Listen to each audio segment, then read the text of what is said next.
কেমন আছেন সবাই? চলে এসেছি আরেকটি নতুন রেসিপি নিয়ে। আজকে বানাবো ঢেঁড়স রান্না। আমাদের ক্ষেত থেকে তুলে ঢেঁড়স বানাবো। চলুন এই দেখুন আমাদের ক্ষেতি। এখান থেকে আজকে ঢেঁড়স তুলে আপনাদের দেখাবো। দেখুন কত সুন্দর ঢেঁড়স হয়েছে আমাদের ক্ষেতে। এখন আমি তুলে নিচ্ছি একটা একটা করে। এইভাবে সবগুলো ঢেঁড়সকে আমি তুলে নেব। আপনারা বাজার থেকে করতে পারেন, আমাদের ক্ষেতে আছে ওইজন্য আমি ক্ষেত থেকে করছি। দেখতেই পাচ্ছেন সবগুলো ঢেঁড়স আমি তুলে নিয়েছি। এখন এগুলোকে কেটে রান্না করব। এর জন্য কড়াই বসে দিয়েছি চুলায়। তো চুলায় কড়াই বসে আমি দিয়ে দিচ্ছি তেল, আর এতে দিয়ে দিব পরিমাণ মতো নুন।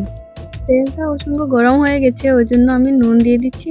আর এখন দিয়ে দিচ্ছি পাঁচফোড়ন, এতে দিয়ে দেব তেজপাতা, এরপর দিয়ে দেব পেঁয়াজ কুচি। কারা কারা ঢেঁড়স খেতে ভালোবাসেন কমেন্টে অবশ্য জানাবেন। আমার তো অসংখ্য ভালো লাগে এভাবে রান্না করলে। এখন দিয়ে দেবো সর্ষে বাটা।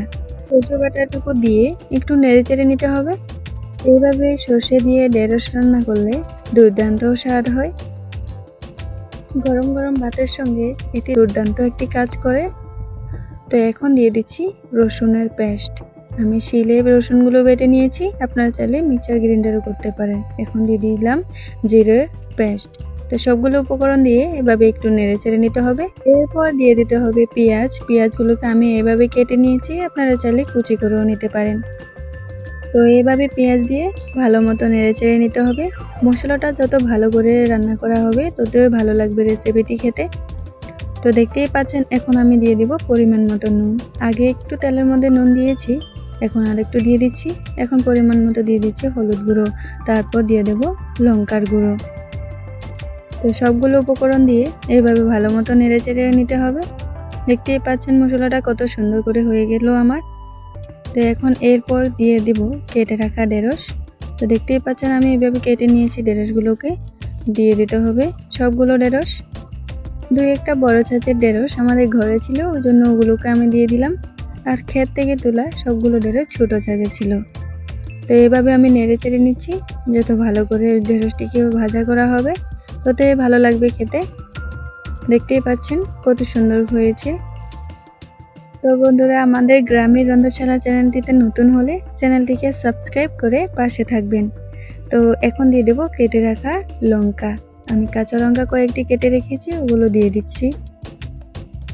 এইরকম সিম্পলভাবে ঢেঁড়স রান্না আপনারা ঘরে অতি সহজে বানিয়ে নিতে পারেন। এইভাবে ঢেঁড়স রান্না করলে গরম গরম ভাতের সঙ্গে জমে যাবে। প্রায় ভাজা হয়ে গেছে, এখন দিয়ে দিতে হবে জল বেশি ব্যবহার করব না।